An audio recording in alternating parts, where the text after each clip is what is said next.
Okay, so good evening class. I hope I am audible. Online students. All right.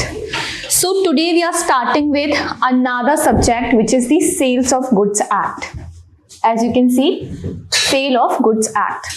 Now, before moving further, let me ask you one thing कि अभी तक आपने mercantile law पढ़ा है, पहले आपने contract पढ़ा है, उसके बाद जो आपका मर्केंटाइल लॉ शुरू हुआ है. So what do you understand by the term mercantile law? Law भी छोड़ दीजिए, पहले बताइए मर्केंटाइल का क्या मतलब होता है. Anyone? Like trade and commerce से रिलेटेड. ट्रेड का मतलब है चीजों का खरीद फरोख्त करना, यानी कि खरीदना और बेचना.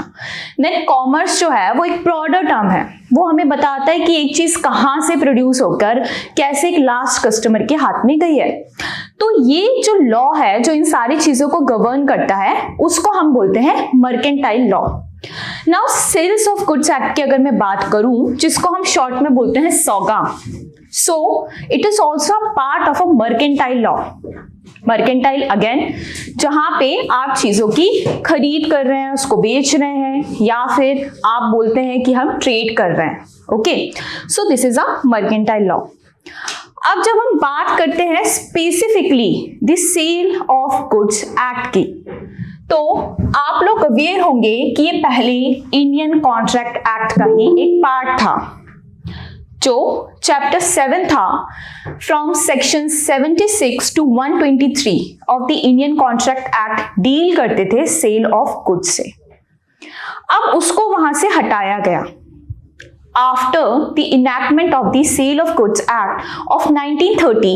जो हमारा चैप्टर 7 था under the Indian contract act, उसको वहां से रिपील किया गया and then we had a separate legislation which deals with the sale of goods. Okay, अब इसको हटाने का रीजन क्या था, क्यों हमें जरूरत पड़ी कि इंडियन कॉन्ट्रैक्ट एक्ट से हम इसे हटा के एक सेपरेट एक्ट बनाएं?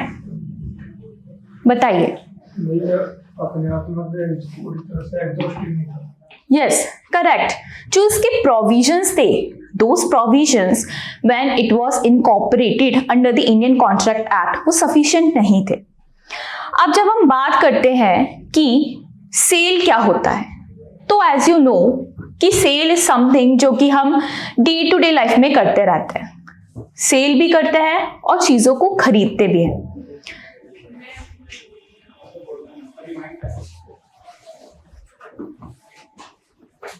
ठीक है, डे टू डे लाइफ में हम सेल करते हैं, चीजों को बेचते हैं, चीजों को खरीदते हैं. It is also form of a contract, क्योंकि जैसा कि अभी आपको बताया it used to be enumerated under the Indian contract act itself. तो सेल करना भी is also a contract. That means कि अगर आप किसी चीज को सेल कर रहे हैं तो you are entering into a contract. उसके लिए आपको कॉन्ट्रैक्ट के सारे असेंशियल एलिमेंट्स को फुलफिल करना ही होगा. फॉर एग्जाम्पल, आप एक शॉप में जाते हैं and then you are entering into the shop and asking the shopkeeper कि इस चीज का प्राइस क्या है. इन्विटेशन टू एन ऑफर, आप वो इनवाइट कर रहे हैं आपको, you are going inside and you are asking for the price कि what is the price of this particular article जो भी डिस्प्ले पे है. Now that person is like it is for 100 rupees. You are like okay, I am agreeing to buy it. Then you are forming a contract there. That person is selling you something, an article, a good. That person is selling you, and it is also a form of a contract. तो इसलिए हम बोलते हैं कि जो contract है वो उसके सारे असेंशियल कंडीशंस सौगा के अंदर आपको फुलफिल करने चाहिए. अब असेंशियल कंडीशंस में भी ये भी आ जाता है कि जो पार्टीज हैं उनका कॉम्पिटेंट होना जरूरी है, उनका मेजर होना जरूरी है, उनका साउंड माइंड का होना जरूरी है. कोई दूसरे अलग लॉ ने उनको डिस्क्वालीफाई नहीं किया होना चाहिए, इंसॉल्वेंट नहीं होना चाहिए फॉर एग्जाम्पल. तो इसीलिए it used to be a part of the Indian contract act. It was not adequate, it was not sufficient.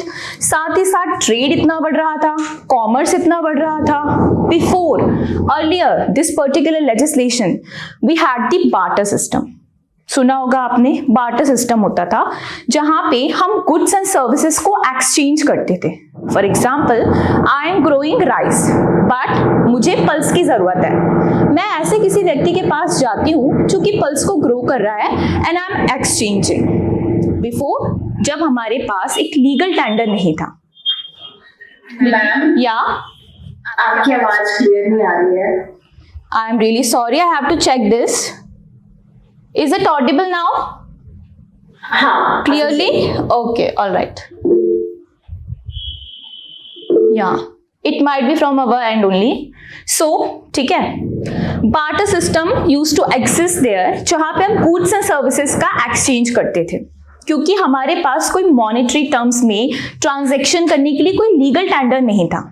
पहले सोने की अशर्फियां चलती थी। धीरे धीरे जब लोगों को ऐसा लगा कि barter system is not adequate, हमारी नीड्स के अकॉर्डिंग नहीं है, उन्होंने सोने की अशर्फियां बनाई, मुद्रा बनाई। फिर धीरे धीरे करते करते नाउ वी हैव नोट, जो जिसको हम नोट बोलते हैं, जो कि रुपए जिसको हम बोलते हैं, that is a legal tender, साथ ही साथ जिसको हम मनी भी बोलते हैं। ओके, तो हमने बार्टर सिस्टम से शिफ्ट किया यहां पर आकर, but as you can see we are here, we are dealing only with the goods and not the services. अब जो सर्विसेज होती है उसको इसके अंदर डील इसलिए नहीं किया गया क्योंकि सर्विसेज जो हैं वो हेट्रोजेनियस होती हैं in nature.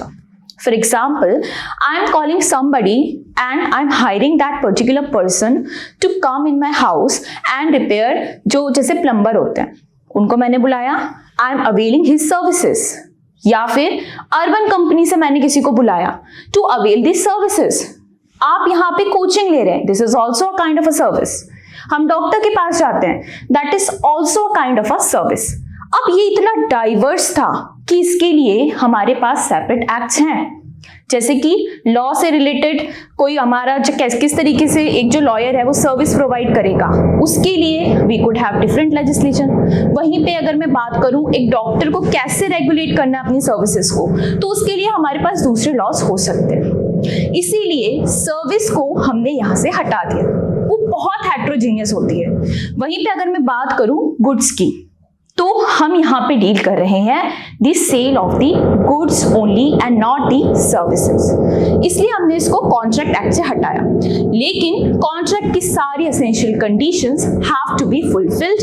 It is a part of a mercantile law, that means यहाँ पे ट्रेड एंड कॉमर्स की हम आगे बात करने वाले हैं। अब coming back to the subject only, आप मुझे बताइए कि सेल से आप क्या समझते हैं? What do you understand by the term sale? Transfer of ownership. Just the transfer of ownership. You are transfer of title. you are partially correct, Ritika. Actually, there is more to this. अपना थोड़ा दिमाग लगाइए आप लोग, बताइए cell क्या होता है?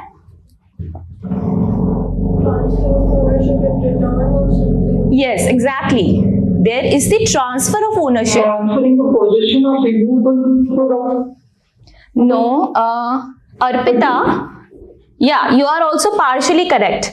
Actually, what's your name? Suhani. You are correct. आपने सही बोला है कि there is the transfer of ownership as well as the transfer of possession. But वहाँ पे कुछ रिटर्न में हमें मिलना चाहिए। आप शॉपकीपर के पास गए, कोई सामान को आप खरीदने गए, आप उन्हें पैसे देंगे तभी तो वो आपको सामान देंगे। So there has to be a price. So basically अगर मैं सेल अकेले की बात करूं, so it is the transfer of ownership in the property with respect to a price. The price is being paid, then only you are getting some kind of goods. तो cell में हमेशा आप याद रखेंगे कि there is this consideration involved, क्योंकि तभी तो हम बोल रहे हैं कॉन्ट्रैक्ट है। अगर कंसिडरेशन नहीं होगी दोनों पार्टीज के साइड से, तो ये कैसे कॉन्ट्रैक्ट बनेगा? वो आपको एक गुड दे रहे हैं, आप उनको मनी दे रहे हैं। हमेशा याद रखिएगा कि सेल में जो कंसिडरेशन होती है वो मॉनेटरी टर्म्स में ही होती है, मनी, जो कि हम जिसे बोलते हैं कि money is a legal tender, पैसे, रुपए।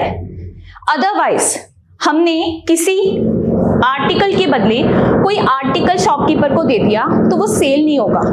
क्या होगा? वो बार्टर सिस्टम, एक्सचेंज हो जाएगा। Yes, correct. So always remember sale is the transfer of ownership. Now coming to the ownership, what do you understand by the term ownership? Ownership हम कब A बोलते हैं? person having exclusive rights over his property. Exactly. Exclusive rights. Bundle of rights. That means that person is the owner of the property. अब वो उसे चाहें तो उसको आगे किसी भी फॉर्म में एलिनेट कर सकते हैं, ट्रांसफर कर सकते हैं. वो चाहे तो खुद उसे यूज कर सकते हैं, right to possession and enjoyment हम जिसे बोलते हैं, या फिर वो उसे आगे एलिनेट करें, वो आगे बेच दें, या वो उसमें आग भी लगाएं. Doesn't matter. It is the property of that particular person and that person enjoys all the exclusive rights over that particular property, जिसको हम बोलते हैं absolute rights. So always remember, आप लोगों ने ट्रांसफर ऑफ प्रॉपर्टी एक्ट भी पढ़ा होगा अपने सेमेस्टर एग्जाम्स में, तो वहां पे भी हम डील करते हैं सेल से. Now you tell me कि what is the difference between sale under TPA and sale here? Ma'am, the major difference between the two is the sale of goods में हम movable property के transfer की बात करते हैं and transfer of property act में immovable property की बात करते हैं. Okay, exactly, absolutely correct. TPA में हम जब डील करते हैं तो वैसे तो टीपीए जो है transfer of property act of 1882 that majorly deals with the immovable property, लेकिन उसमें हम मूवेबल इमूवेबल दोनों तरीके की प्रॉपर्टी से डील करते हैं.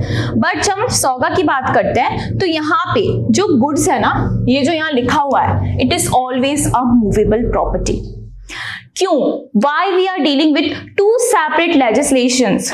Why? Because of the procedural formalities and the value of the property. अब जब मैं बात करूं कि what is a property, so always remember one thing, be it be SOGA or be it be the Transfer of Property Act, property means the bundle of rights. अगर सड़क पर एक पत्थर पड़ा हुआ है तो वो प्रॉपर्टी क्यों नहीं है?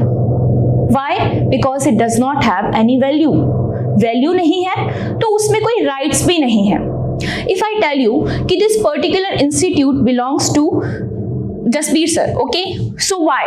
Because that person has certain rights over this particular institute और ओवर दिस पर्टिकुलर प्रॉपर्टी. वहीं पे एक पर्सन अनऑथराइज तरीके से अंदर एंटर कर रहा है, that person will be called a trespasser. So always remember, property is not only a physical thing but a bundle of rights. इसीलिए हम कहते हैं जो प्रॉपर्टी है वो टैंजिबल होती है और इनटैंजिबल होती है. टैंजिबल प्रॉपर्टी वो है, फॉर एग्जांपल ये मार्कर, ठीक है, ये जो बोर्ड है, दिस, ये बिल्डिंग जिसको आप टच कर सकते हो, जिसको आप देख सकते हो, it is a tangible property. वहीं पे अगर मैं इंटैंजिबल प्रॉपर्टी की बात करूं, so we have intellectual property rights. Why do we call them intellectual property? Because even though you can not touch it, you can not see it, but it is the outcome of somebody's intellect. वो उसके rights हैं. तभी आप किसी का copyright violation करके देखिए, trademark violation करके देखिए, वो पर्सन आपको स्यू कर सकता है. Why? Because it is a kind of a property and that person has certain rights over that particular property. So अब फिर से बात करते हैं हम मनी की. So always remember, in sale if transfer of ownership is happening, that is only because of the consideration, which is money in this case. Otherwise वो barter system होगा, वो सेल नहीं होगा. अगर किसी और तरीके का फेवर आप देकर किसी गुड को एक्वायर कर रहे हो, so that will not amount to a sale. Clear? अब हमने ये भी देखा कि how services are different from the goods, and why do we have Transfer of Property Act which deals with the sales of immovable property, and on the other hand we have Sale of Goods Act which deals with the sales of movable property. Again, coming to the procedural formalities, एक immovable property को आप खरीदने जाएंगे, उसके लिए दूसरे तरीके का प्रोसीजर है जो आपको फॉलो करना होगा. वो है एक इंस्ट्रूमेंट बनाएंगे आप. एक इंस्ट्रूमेंट को बनाने के बाद उसको एग्जीक्यूट करेंगे, दैट मीन्स उस पर आप अपने सिग्नेचर करेंगे, उसको अटेस्ट करवाएंगे. Then after registration, and for that you have to pay the stamp duty. in accordance with the Indian Stamp Act. As well as registration क्यों करवाएंगे? Because registration act makes this thing mandatory कि अगर आप एक immovable property का transfer कर रहे हैं तो उसको आपको रजिस्टर्ड करवाना पड़ेगा। वहीं पे एक movable property का जो ट्रांसफर है that can happen simply by the delivery of the possession. आप अगर एक शॉपकीपर के पास गए हैं, आप तो उनको प्राइस पे करा है, उन्होंने कोई आपसे कॉन्ट्रैक्ट तो साइन करवाया नहीं, उन्होंने उसे रजिस्टर भी नहीं करवाया, उन्होंने महज डिलीवरी ऑफ पोजेशन आपको दे दिया है। सो दिस इज वाई हमारे पास दो सेपरेट लेजिस्लेशंस हैं with respect to the properties which are movable as well as immovable. अब coming back to this thing, goods which are always a movable property. Now tell me what is a movable property? Something which is not attached to any property. Okay. Simple language में that can be moved from one place to the another place. Okay. But again जब हम technicalities में जाएंगे तो even अ chattel, ये term जो है ना, इसका मतलब होता है movable property. Even a chattel can become an immovable property. For example, यहाँ पे जो वॉल है या फिर यहाँ पे ये जो डोर्स लगे हुए हैं, इवन दो जब इनको यहाँ पे लाके लगाया गया होगा तो ये मूवेबल प्रॉपर्टी थे, ये चैटल थे, बट एज सुन एज वो यहाँ पे जब इंस्टॉल किए गए, वॉल के साथ उन्हें जोड़ा गया तो वो एक इमूवेबल प्रॉपर्टी बन गए। वाई? बिकॉज उनका जो यहाँ पे इंस्टॉलमेंट का इंटेंशन था वो था परमानेंट एंजॉयमेंट। सिक्योरिटी पर्पस के लिए हम डोर लगाते हैं या फिर जो विंडोज होती है उसको भी हम सिक्योरिटी पर्पस के लिए लगाते हैं, but this smart board, this is not for permanent enjoyment. This is a movable property which can be moved from this place to the another classroom as well.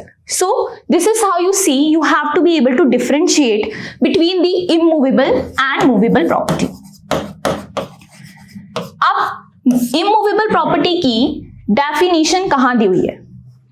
Transfer. And movable की? General clauses.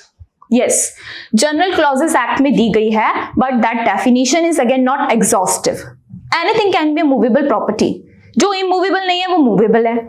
और even TPA में बहुत ही week सी definition दी गई है कि standing timber, growing crops and grass is not an immovable property. That means it is a movable property, but again it is not sufficient. जब हम सौगा पढ़ रहे हैं, जब हम गुड्स पढ़ रहे हैं और हम बोल रहे हैं कि goods is a movable property, तो ये हमें पता होना चाहिए कि what is a movable property. Now अगर इफ आई टेल यू कि movable property could be tangible and intangible, so tangible is something which you can touch. For example this pen, this board, this is a movable property. Again, intangible movable property. For example, copyright. You can transfer it, you cannot see it. Services are not. Services is a different thing. IPR, intellectual property. Services is a different thing because services बहुत ही different तरीके की हो सकती हैं। आप यहाँ पे coaching ले रहे, it is also a service. आप डॉक्टर के पास गए, it is also a service. आपने किसी को अपने घर पे बुलाया रिपेयर करने के लिए कोई चीज, this that is also a service. तो उसके लिए we do not have a separate legislation जो कि सारी सर्विसेज को क्लब कर पाए because of the heterogeneous nature of the services. इसलिए जब हम यहाँ पे बात कर रहे हैं ना, हमारे पास मूवेबल प्रॉपर्टी के लिए सौगा है, सेल के लिए स्पेसिफिकली, एंड इमूवेबल के लिए we have transfer of property act, and here we are only dealing with the sale. नहीं मैम, बेसिकली जैसे एक सॉफ्टवेयर है, Okay. that cannot be fed, Yes. right? And that is a movable property, right? Software. That is also the outcome of someone's intellect. Right. Yes. Exactly. So that could also be a movable property, but it is of an intangible nature. Exactly. Yes. Right now, we are having SaaS concepts where we are offering software as a service. Okay. Right. हाँ. Now that service is someone's property because Service, see, there is a difference between providing a service and the goods and the property. Software is the property, but the service you're providing out of it is a different thing. You're not transferring the property, you're just transferring the services. Right. So that is a different thing, now. I think when the consideration of the seller includes subsequent inclusion of his own conduct, that will more in a way encapsulate service. हाँ, instead of transferring the property or using directly the property, you are availing the services. कि कोई person आपको software की services provide कर रहा है. सो that is a service thing. और तभी मैंने अभी आपको बताया कि बार्टर सिस्टम में पहले we used to exchange goods and services, but now we do not do that. Services इतनी ज्यादा बढ़ चुकी हैं, इतना डाइवर्सिफिकेशन हो चुका है services. What? Pardon? Barter system में अगर आप barter system goes by the name of exchange. Exchange, yes. वो वहां पे इमूवेबल प्रॉपर्टी से भी डील करता है, मूवेबल से भी डील करता है.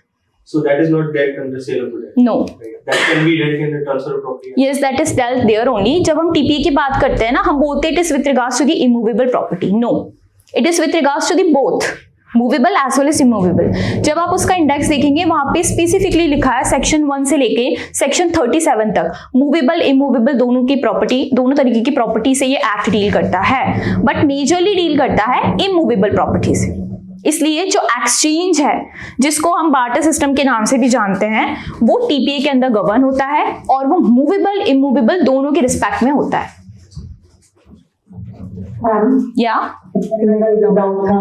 एक्चुअली सभी को कॉन्ट्रैक्ट बोलते हैं, लेकिन गुड्स पार्टनरशिप का अग्रीमेंट बोलते हैं, सेल्स ऑफ गुड्स का अग्रीमेंट बोलते हैं. क्यों बोलते हैं वैसे? वो कॉन्ट्रैक्ट नहीं होता? that is also special difference in that. See, when we are dealing with SOGA, so we say it is a special kind of a contract. Okay? And जो आप अग्रीमेंट की बात कर रहे हैं ना, तो sale and agreement to sale वो अलग अलग चीजें हैं, जिसके बारे में भी अभी हम डिटेल में पढ़ने वाले हैं. तब आपको समझ में आएगा हम उसको क्यों अग्रीमेंट टू सेल बोलते हैं, क्यों वो सेल नहीं कहलाता है या फिर कॉन्ट्रैक्ट टू सेल नहीं कहलाता है. That you will get to no.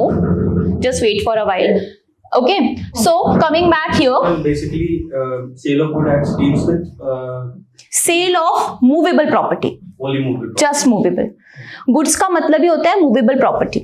Right. और sale of immovable property deal करता है TPA सेक्शन 54 से सेक्शन 57 तक. ओके, अब यहाँ पे वापस आते हैं. मूवेबल प्रॉपर्टी, इसकी डेफिनेशन दी हुई है जनरल क्लॉजेस एक्ट में, which is not exhaustive, it is not complete in itself. अब यहाँ पे जब कंफ्लिक्ट चलता है कि एक प्रॉपर्टी मूवेबल होगी कि इमूवेबल होगी, so for that we have to look into TPA as well. Section 3 interpretation clause बोलता है रूटेड इन द अर्थ. ठीक है, attached, so rooted in the earth और अटैच्ड टू द अर्थ. अब ये जो चीजें हैं बहुत टेक्निकल हो जाती हैं, but again I am telling you just because of this reason कि जो एक मूवेबल प्रॉपर्टी है that could also obtain the character of an immovable property अगर उसका मोड ऑफ अटैचमेंट कुछ और है. अगर फॉर एग्जाम्पल आप पार्क में जाते हैं, आपने देखा होगा सीमेंटेड बेंचेस होती हैं, कोई पुराने पार्क होते हैं वहां पे सीमेंटेड बेंचेस होती हैं, वो क्या है? एक इमूवेबल प्रॉपर्टी है. वाई? बिकॉज वो जो बेंच है वो अपने वेट से वहां पे नहीं रखी हुई है. That bench is embedded in the अर्थ. अगर आप उसको अर्थ से हटाएंगे तो वो बेंच टूट जाएगी, उसका जो कैरेक्टर है वो उसको रिटेन नहीं कर पाएगी. It is going to lose its character. So simple सी चीज ये है कि जब आपको डिफरेंशिएट करना हो ना कि कौन सी प्रॉपर्टी मूवेबल है और इमूवेबल, सबसे पहले आप देखेंगे मोड ऑफ अटैचमेंट, किस तरीके से उसे अटैच किया गया है. इंटेंशन बिहाइंड अटैचिंग इट, क्या परमानेंट एंजॉयमेंट के लिए है? पार्क होते हैं, पब्लिक पार्क्स होते हैं, उसको सालों साल के एंजॉयमेंट के लिए बनाया जाता है. एंड देन तीसरी चीज आप देखेंगे कि अगर उसको लैंड से या जिस चीज से वो अटैच्ड है उससे अलग किया गया तो क्या उसका कैरेक्टर सेम रहेगा, क्या उसकी कंडीशन वैसी ही रहेगी? अगर नहीं रहेगी तो वो एक इमूवेबल प्रॉपर्टी होगी. इस स्मार्ट बोर्ड को यहां से ले जाया जाएगा, it is not going to lose its character, it is going to stay the same. वहीं पे अगर यहाँ पे एक वॉल को हटा दिया जाए, बिल्डिंग गिर जाएगी. So this is how you will know. अब always remember when we are dealing with the sale of goods, so goods का हमेशा मतलब होता है मूवेबल प्रॉपर्टी, जिसको हम बोलते हैं चैटल, जिसको एक जगह से दूसरी जगह पे ले जाया जा सकता है. ओके, नाउ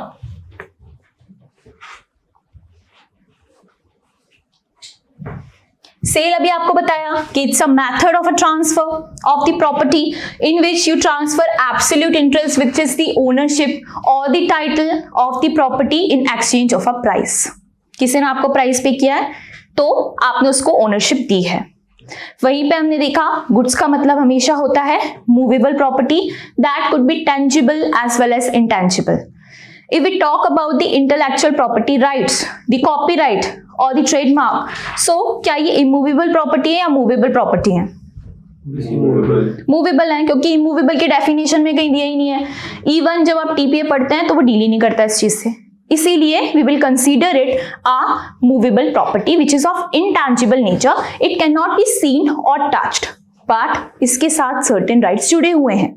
हमेशा याद रखिएगा प्रॉपर्टी के साथ राइट्स जुड़े होते हैं।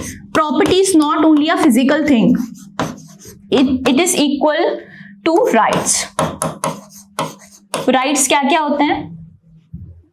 Right to enjoy, yes, right to protect, enjoy और possess. possess, right to protect, Then comes the title, which is the ownership. further subrogate, Yes, to dispose of या फिर to alienate, यानी आगे ट्रांसफर कर सकते हो। अगर आपके पास ओनरशिप ही नहीं है तो आप उस प्रॉपर्टी को कैसे आगे ट्रांसफर करोगे, है ना? इसीलिए ownership is the absolute transfer of the property as well as the rights. अगर आपने सेल किया है that means you are transferring the absolute interest in the property in the name of the person who is paying you the price. ठीक है, तो ये है cell. अभी हमने देखा कि इसको कॉन्ट्रैक्ट एक्ट से अलग किया गया है, दैट मीन्स सेल में कॉन्ट्रैक्ट की असेंशियल कंडीशंस फुलफिल होनी चाहिए। स्पेशली जब हम बात करते हैं मूवेबल प्रॉपर्टी की सेल से। जब हम इमूवेबल प्रॉपर्टी की सेल के बारे में बात करते हैं ना, तो उसमें कॉन्ट्रैक्ट के असेंशियल एलिमेंट्स का फुलफिल होना जरूरी नहीं है, क्योंकि उसमें पार्टीज की जो कॉम्पिटेंसी है that is not required. Transferor का कॉम्पिटेंट होना जरूरी है। Even a minor is authorized to purchase a property. Immovable होनी चाहिए, लेकिन मूवेबल के केस में ऐसा नहीं है। नाउ इंट्रोडक्शन 1930 से पहले जो ये लॉ था with regards to the sale and purchase of the goods अभी बताया मूवेबल प्रॉपर्टी होते हैं, was regulated by the Indian contract Act. इसमें भी जो आपका चैप्टर 7 था सेक्शन 76 से 123 डील करते थे सौगा से, सेल ऑफ गुड्स से, लेकिन ये इनएडिक्वेट थे। सौगा जो है वो हमें बताता है सबसे पहले कि सेल क्या होता है, गुड्स क्या होते हैं, बायर एंड परचेजर कौन होता है, कॉन्ट्रैक्ट क्या होता है, कॉन्ट्रैक्ट टू सेल क्या होता है, बायर एंड परचेजर के क्या राइट्स होते हैं, कब हम बोलेंगे कि एक अग्रीमेंट हो चुका है, सेल हो चुका है, कब हम बोलेंगे कि एक अग्रीमेंट का ब्रीच हुआ है या फिर कॉन्ट्रैक्ट का ब्रीच हुआ है, इसके बाद जो पार्टीज हैं उनके पास कौन से राइट्स हैं जो कि अवेलेबल होते हैं। तो ये सारी चीजें जो थी उसको ये इंडियन कॉन्ट्रैक्ट एक्ट अच्छे से डील नहीं कर पा रहा था। सो 1930 में ब्रिटिश जो हमारा एक्ट था, सेम नाम है वहां पे भी, सौगा ही बोलते हैं उसको, सेल्स ऑफ गुड्स एक्ट, उससे इंस्पायर्ड होकर हमने इसे बनाया। ओके, अब बिफोर दिस 1 जुलाई 1930 से पहले जो कॉन्ट्रैक्ट एक्ट के प्रोविजंस थे, कॉन्ट्रैक्ट एक्ट आया था 1872 में, उसमें जो सेल्स ऑफ गुड्स से रिलेटेड प्रोविजंस थे, हम उसके तहत चीजों को खरीदा और बेचा करते थे। सेल का वही मतलब होता है, खरीदना एंड बेचना। अब अगर जो सौगा है ये साइलेंट है on any point, general principles of the law of contract will be applicable because ultimately it is a contract. अब बताइए कि पार्टीज जो हैं वो कौन होती हैं सेल में? बायर तो होता ही है एंड सेलर, जिसको हम वेंडर, सेलर को हम वेंडर बोलते हैं, इसको वेंडी बोलते हैं। ठीक है, ये पार्टीज होती हैं, दैट मीन्स दो पार्टीज होती हैं कभी भी सेल में, इसलिए हम इसे बोलते हैं इट्स अ बाइलैटरल कॉन्ट्रैक्ट। आप खुद को ही कोई चीज सेल नहीं कर सकते हो, स्पेशली जब हम बात करते हैं मूवेबल प्रॉपर्टी की। लेकिन टीपीए में you can transfer a property to yourself as well. Section 5 में लिखा है टू हिमसेल्फ, व्यक्ति चाहे तो अपने आप को कोई चीज ट्रांसफर कर सकता है। सोगा में ऐसा नहीं है, इसीलिए ये बाइलैटरल कॉन्ट्रैक्ट होता है, दो पार्टीज का होना यहाँ पे जरूरी होता है। Buyer means a person who buys और अग्रीज टू बाय। अब ये दो टर्म है, ये किस तरीके से डिफरेंट है? बाइज और अग्रीज टू बाय। agreement है बस, the buyer can go back on the agreement. Okay, and buys का क्या मतलब है? That he has paid the price already bought it. Okay, यहीं से निकलकर आता है sale and agreement to sell. Sale and agreement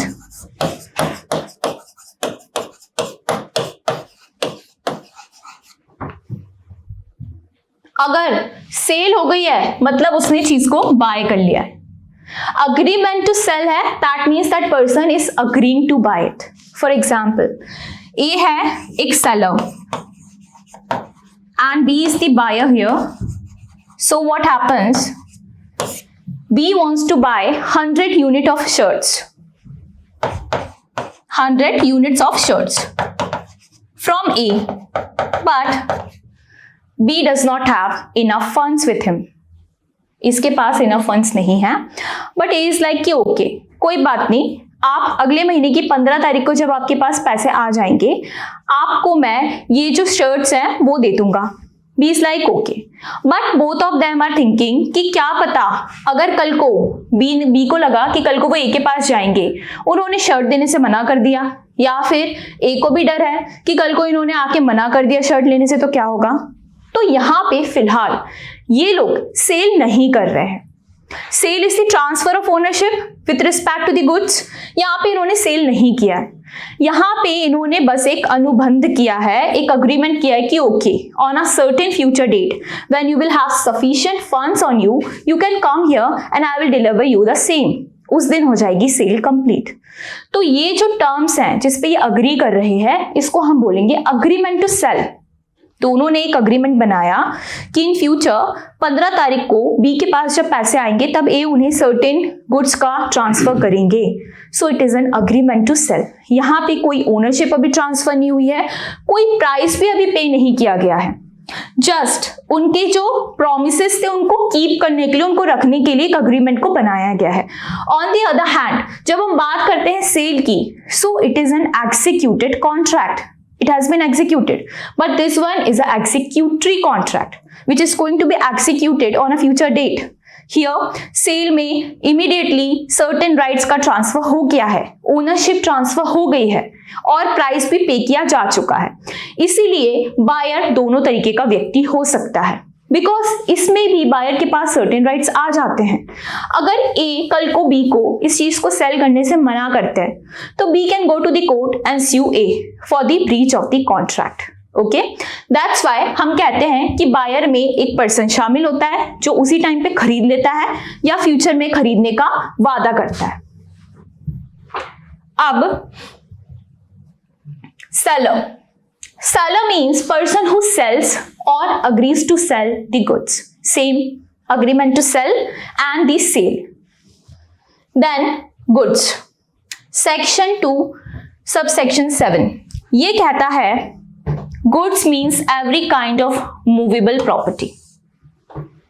हमेशा movable property होते हैं other than actionable claim. अब ये बताइए what do you understand by the term actionable claim? Ma'am कि जैसे I have a right to sue X, so I can't sell this right to another person. But you know, actionable claims can be transferred. Yes, and they may be transferred in case of guarantee, that is right of subrogation and all, but not, they can't be sold. see, to sue someone is a personal right. It cannot be transferred because it is a right in personam. जब हम बात करते हैं ना, it is not a crime, it is not a right in rem. If you are going to sue me because of the breach of the contract, then it is the right in personam. It is your personal right and my personal right. So you cannot transfer this. But I am telling you, actionable claims are transferred or transferable under the transfer of property Act, इससे हम deal करते हैं। जो last chapter है ना TPA में, 8वां chapter, वो detail में डील करता है एक्शनेबल क्लेम के ट्रांसफर से।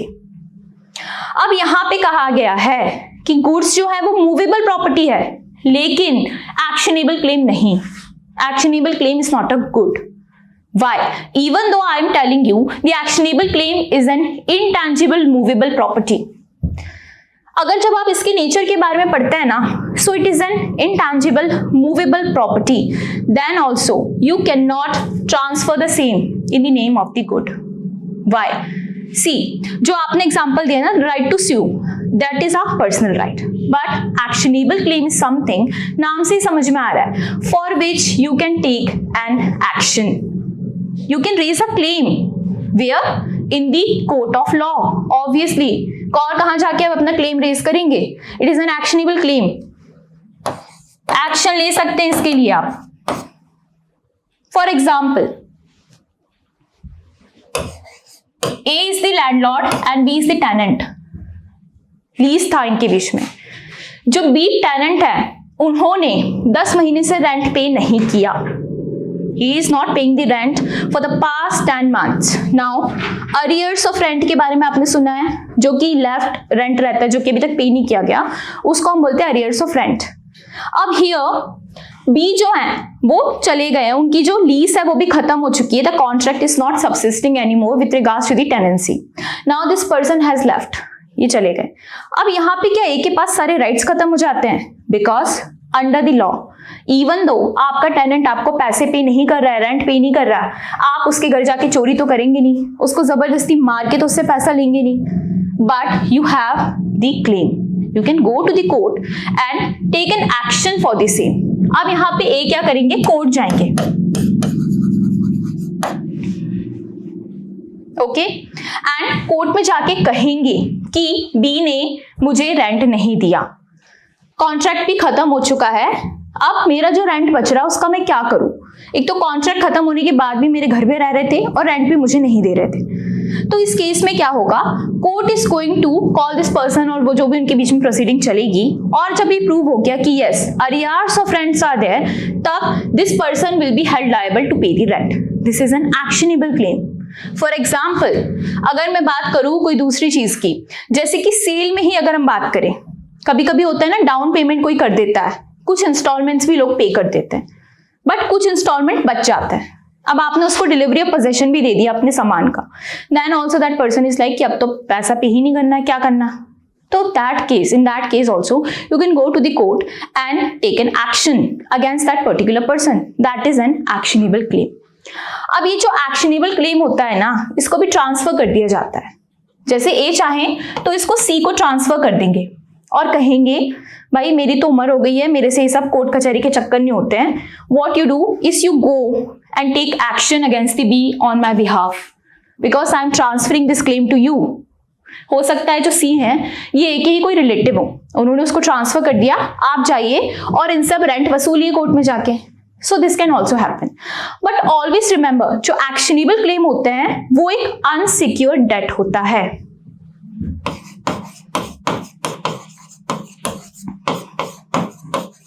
डेट क्या होता है? कर्जा, ठीक है, कर्जा लिया आपने किसी से, उधार लिया है, डेट लिया है। एक होता है सिक्योर डेट, जिसमें आप कोई चीज एज अ सिक्योरिटी रख देते हैं, collateral, mortgage under TPA, mortgage is dealt under TPA. Then we have pledge, Indian contract Act पढ़ा होगा, मूवेबल प्रॉपर्टी का जो आप जब कर्जा लेते हैं ना, मूवेबल प्रॉपर्टी को आपने दे दिया, फॉर एग्जाम्पल गोल्ड लोन, कर्जा ही तो लेते हैं आप, उसमें डेट लेते हैं, यस, एनकम्बरेंस होता है उसका। अब क्या होता है, इसके बाद आपको मिलता है पैसा, जिसको आप बोलते हैं debt. Why? Because on a certain date you have to pay it ultimately, otherwise जो आपकी प्रॉपर्टी है उसको जब्त कर लिया जाएगा। गोल्ड लोन में क्या होता है, जैसे हम गोल्ड को वहां पे गिरवी रख के आते हैं, जो बोलचाल की भाषा में बोलते हैं हमने गिरवी रखा है, उसमें क्या होता है, डिफॉल्ट करिए पेमेंट पे, पहले तो वो आपसे इंटरेस्ट भी लेते हैं उस चीज का, और डिफॉल्ट कर दीजिए, वो आपको रिमाइंड करवाएंगे कि आपकी डेट ड्यू है, आप पैसे पे करिए, वो गोल्ड को जब्त करके आगे बेच देते हैं। So this is a secure debt. Hypothecation is also a secure debt. लेकिन actionable claim is not a secure debt. सीधा सा एक एग्जाम्पल, हम डे टू डे लाइफ में अपने फ्रेंड्स को पैसे उधार दे देते हैं. किसी ने हमसे बोला 10,000 रुपए हैं भाई, हमने कहा ठीक है ले लो. That is an unsecure debt. आपने कर्जा ही तो दिया अपने दोस्त को, उसके लिए आपने कोई कोलैटरल तो रखा नहीं, उससे कोई चीज की सिक्योरिटी तो मांगी नहीं. अब वो पर्सन आपको पैसे नहीं लौटा रहा है. That is an actionable claim. You can go in the court and ask for your money back. There is the remedy available for you, and as well as you can transfer this. But coming back, actionable claim जो है वो एक saleable good नहीं है. Always remember this thing. अब इसके अलावा why? Because ये यहाँ पे डील होता ही नहीं है. पहली बात तो ये ट्रांसफर ऑफ प्रॉपर्टी एक्ट में डील होता है. सौगा में जो हम डील कर रहे हैं with regards to the movable goods, movable property. An actionable claim is kept out of the ambit of this particular act because that is a different thing, completely different thing. अब money, yeah. एक तरफ actionable claim में when we started, we said that right to sue नहीं होता, हाँ, transfer नहीं होता, and actionable claim is sounding very similar to right to sue only. yes. How can it be transferred? Right to sue कब होता है? When there was a contract. Okay, for example आप बताइए मुझे राइट टू स्यू कब लेना चाहेंगे आप? Any situation. जैसे किसी ने ब्रीच ऑफ कॉन्ट्रैक्ट किया, that is of a personal nature. Debtor defaults. हाँ, लेकिन यहाँ पे जब हम बोलते हैं ना कि कॉन्ट्रैक्ट हो रहा है, आपके और आपके फ्रेंड के बीच में एक सोशल कॉन्ट्रैक्ट होता है मोस्टली. वाई? बिकॉज जो कॉन्ट्रैक्ट जब आप कर रहे हैं, आपके दोस्त को आप पैसा एडवांस कर रहे हैं, तो उस समय आपकी कोई लीगल इंटेंशन नहीं होती है. Yeah. That is a social nature. But again आप उसको कॉन्ट्रैक्ट मान के जाते तो आप इंडियन कॉन्ट्रैक्ट एक्ट के अंदर उससे रेमेडी लेते. But again that is not a full fledged contract, but that is a claim. Your right is there, it involves your right, so that is a different thing. Contract में अलग चीजें हो जाती हैं, आपका इंटेंशन होता है, लेकिन यहाँ पे कोई कॉन्ट्रैक्ट है ही नहीं. यहाँ पे एक सोशल नेचर का कॉन्ट्रैक्ट है. But again your claim is involve, your money is involve. That's why actionable claim बहुत ही कंप्लीटली डिफरेंट चीज है. और एक्शनेबल क्लेम कब होगा ये भी डिपेंड करता है facts and circumstances of each case. ये कोर्ट डिसाइड करता है. यस, तो मैम अगर टेनेंसी का कॉन्ट्रैक्ट है, yes, till the time the contract is subsisting, we have the right to sue.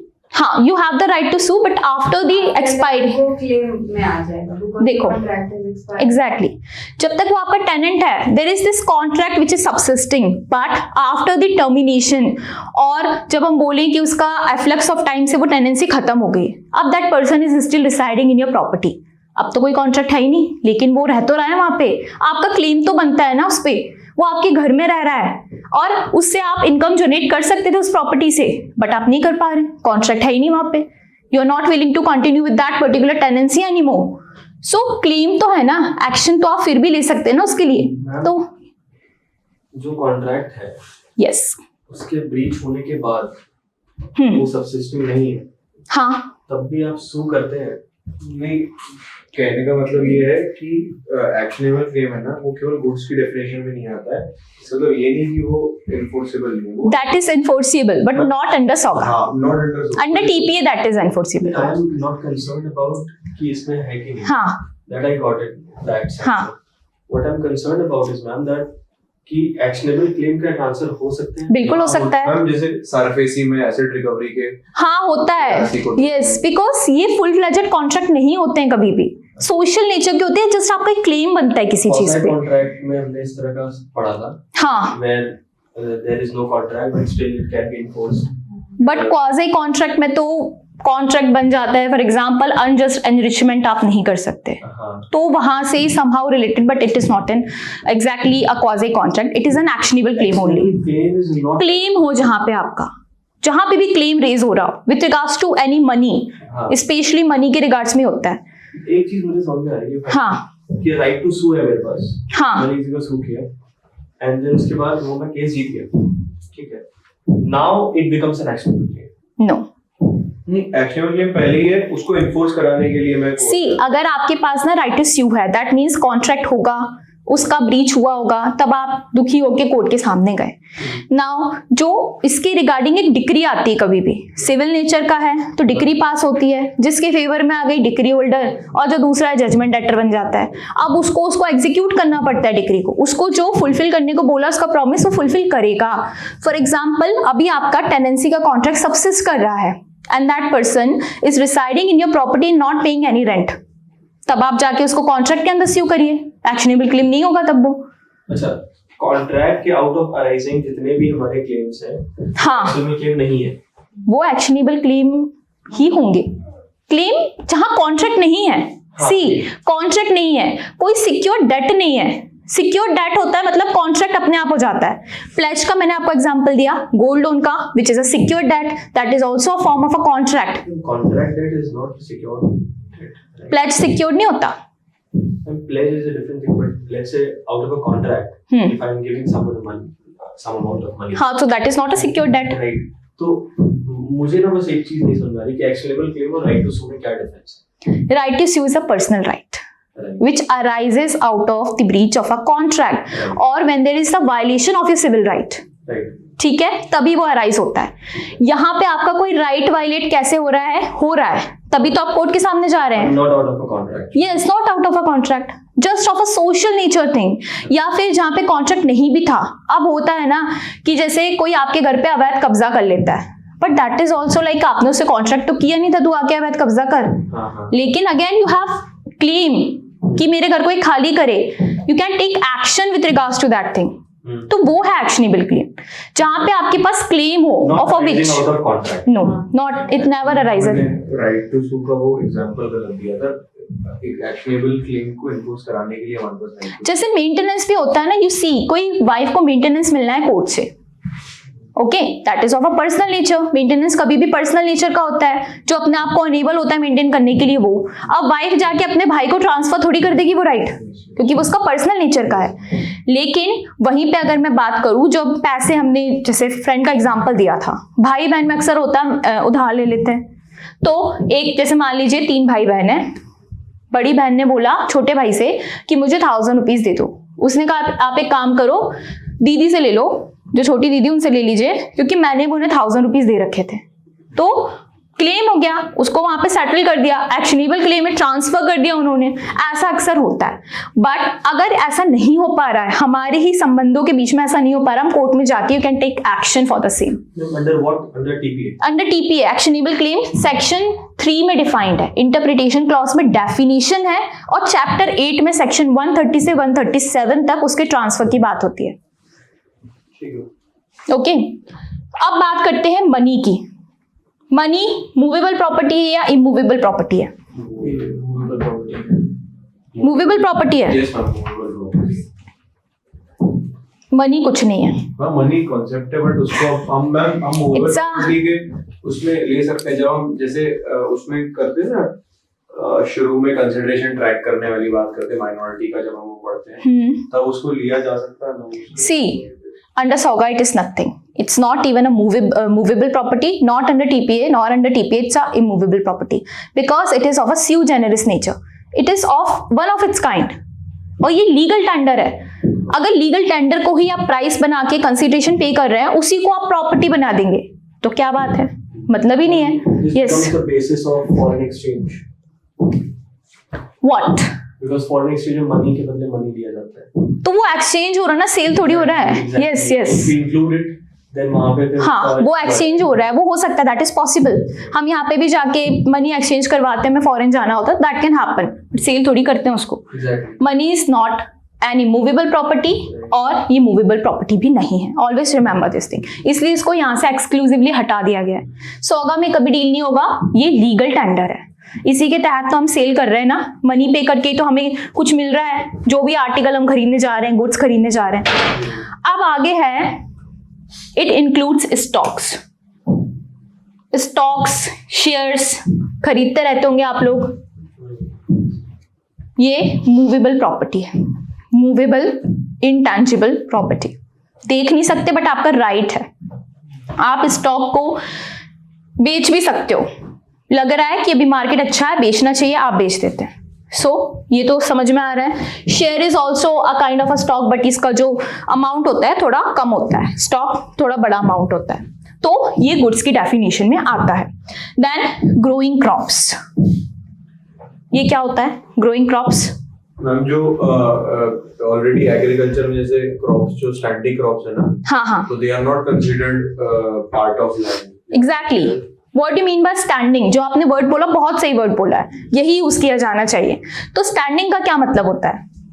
जो रेडी टू हार्वेस्ट। ये एग्जैक्टली। एक होता है टिम्बर, जो कि अभी भी ग्रो हो रहा होता है। It is taking the nourishment out of the land, which is a timber. Timber tree का हम यूज करते हैं जहाज बनाने के लिए, रिपेयरमेंट के लिए, लकड़ी फर्नीचर के लिए।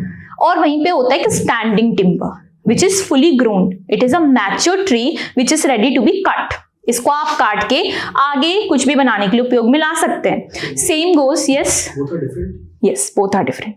आई विल टेल यू।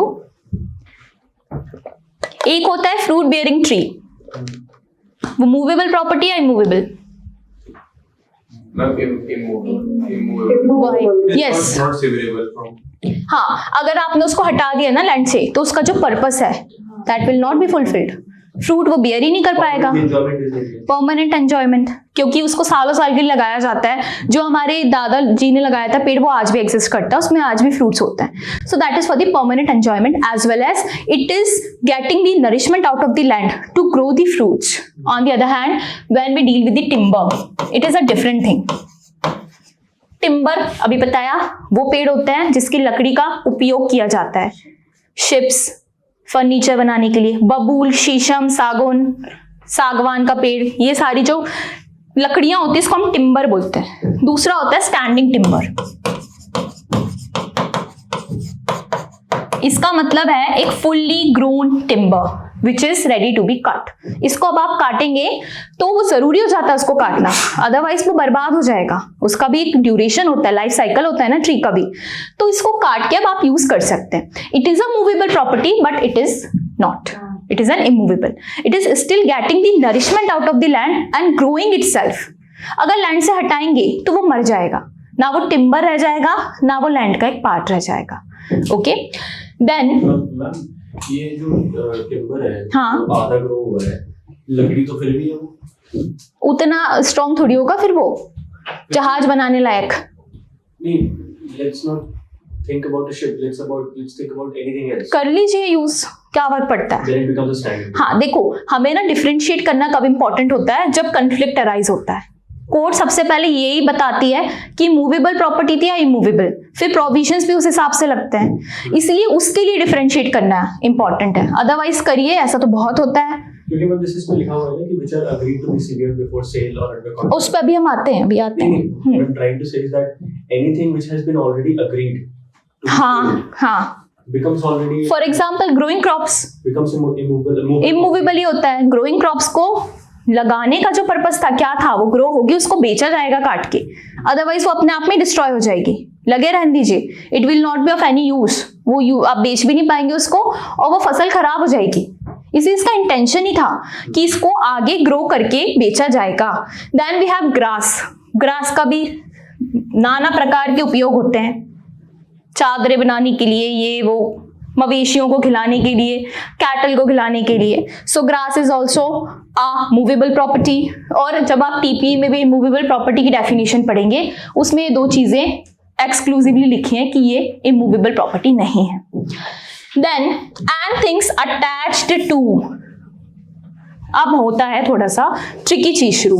और forming part of the land which are agreed to be severed. Severed का मतलब क्या होता है? रिमूव्ड, या फिर हटा देना। ठीक है, जिसको पहले से अग्री किया गया था कि after certain duration of time ये चीज सेवर्ड करी जाएगी, इसको हटा दिया जाएगा। So obviously it is a movable property. For example this institution, यहाँ पे जो भी फिटिंग एंड फिक्सचर्स हैं, these are all movable properties. हमने जो कॉन्ट्रैक्ट किया है उसमें लिखा होगा कि when we will vacate the premises we are going to take all of the things with us. जो भी सेवर करी जा सकती है। वहीं पे अगर बोला जाए कि इस दीवार को तोड़ के जाएंगे, इसको सेवर करेंगे, यहाँ से हटाएंगे तो बिल्डिंग गिर जाएगी, स्ट्रक्चर पूरा नष्ट हो जाएगा। तो इस तरीके से यू सी कि अभी मैंने आपको बताया था 3 टेस्ट अप्लाई करने हैं। पहले तो इंटेंशन, दूसरा मोड ऑफ अटैचमेंट एंड तीसरा होता है अगर उसको हटाया जाएगा, डिटैच किया जाएगा, सेवर किया जाएगा तो उसका क्या कंसेक्वेंसेस हो सकता है। उससे पता चल जाएगा मूवेबल थी या इमूवेबल प्रॉपर्टी थी। अब मूवेबल इमूवेबल में जाएंगे तो बहुत ज़्यादा टाइम लग जाएगा, वो बहुत ही अपने आप में सेपरेट चीज़ है और उसका जो डिस्क्रिप्शन होता है वो आपके लिए इंपॉर्टेंट है भी नहीं। ठीक है, अब आगे forming part of the land, form land का पार्ट बन गया है वो पहले से, लेकिन उसको हटाया जा सकता है। फॉर एग्जाम्पल ये जो अभी एसी है, this is a part of this particular wall, ये विदाउट वॉल एग्जिस्ट नहीं करेगा, बट अगर इसको हटाएंगे भी तो वॉल को कुछ होने वाला है नहीं। इसको अग्री किया गया था कि जब हम यहाँ से जाएंगे तो हम इस एसी को लेके जाएंगे, इस स्मार्ट बोर्ड को लेके जाएंगे। सो इस तरीके से यू सी कि ये बनती है मूवेबल प्रॉपर्टी। अभी भी ये जो डेफिनेशन है it is not exhaustive in nature, it is inclusive. अभी भी बहुत सी ऐसी चीजें हैं जिसको आप मूवेबल प्रॉपर्टी कंसीडर कर सकते हैं, इसलिए कोर्ट सबसे पहले यही देखता है। सेल तो हुई, ठीक है, सौगा के प्रोविजंस हैं, पहले ये देखो प्रॉपर्टी मूवेबल थी या इमूवेबल थी। इमूवेबल थी, टीपीए में चला जाएगा, सौगा के provisions will not be applicable. Why are we differentiating at the very first place? Doesn't it make complex? No, it is needed actually. So what is the legislative intent? Why it is needed as such?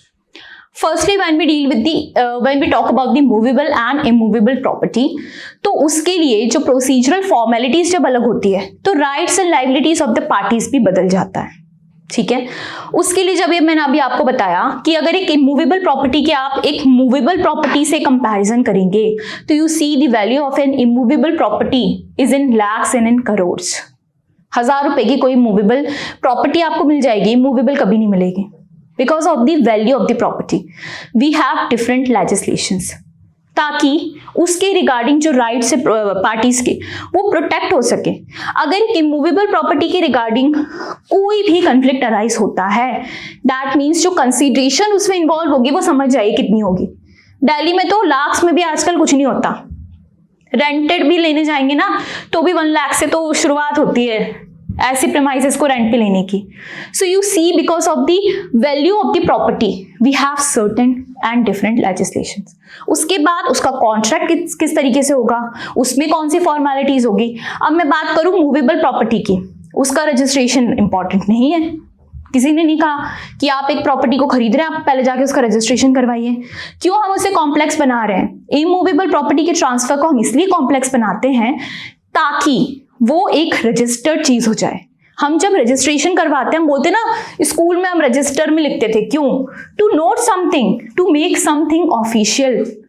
अगर आप एक property को खरीदने जाते हैं which is immovable, एक घर है उसको खरीदने गए हैं, तो कोर्ट ये आपसे एक्सपेक्ट करता है कि आपने ड्यू एंड डिलीजेंट इंक्वायरीज करी होगी, आपने उसका टाइटल देखा होगा, जाना होगा कि प्रॉपर्टी किसको बिलोंग करती है। आप रजिस्ट्रार के ऑफिस में गए होंगे, इसलिए तो प्रॉपर्टी का रजिस्ट्रेशन मैंडेटरी है, बिकॉज वो वर्ल्ड एट लार्ज को नोटिस के जैसे एक्ट करता है। पता चलता है आपको रजिस्ट्रार के ऑफिस में जाके कि ये जो प्रॉपर्टी का ट्रांजैक्शन आप करने वाले किस पर्सन को बिलोंग करती है। झूठ तो नहीं बोल रहा है। Because of that, because of the technicality with respect to the price of the property. ठीक है, अब actionable claim is a claim to any debt for which one can take an action, a money debt, a book debt, etc. Money here means the money, a medium of exchange, which is a legal tender.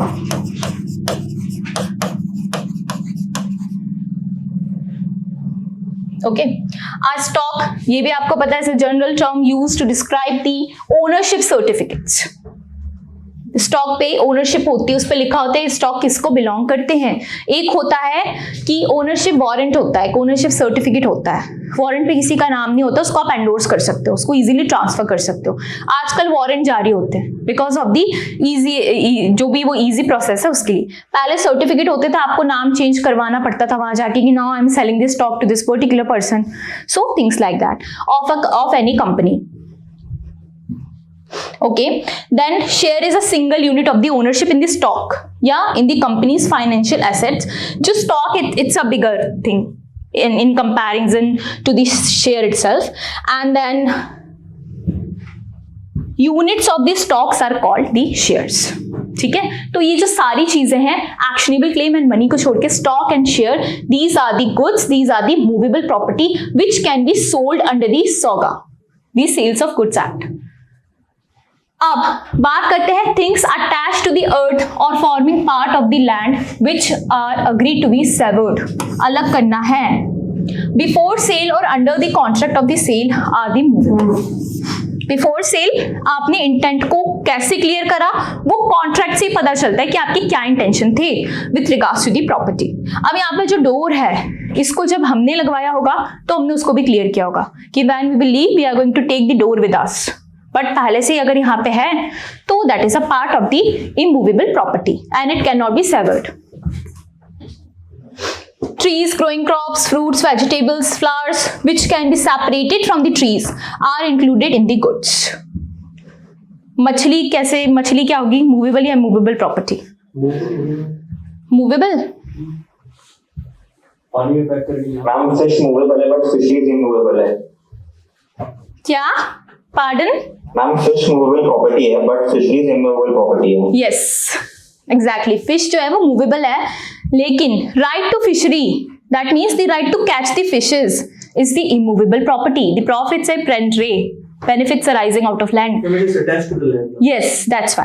आप एक pond में से you have the certain right or the license to enter into somebody's premises which is having a pond right there, and आपके पास ये right है fishery का कि आप वहां जाएंगे, वहां से fishes को catch करेंगे.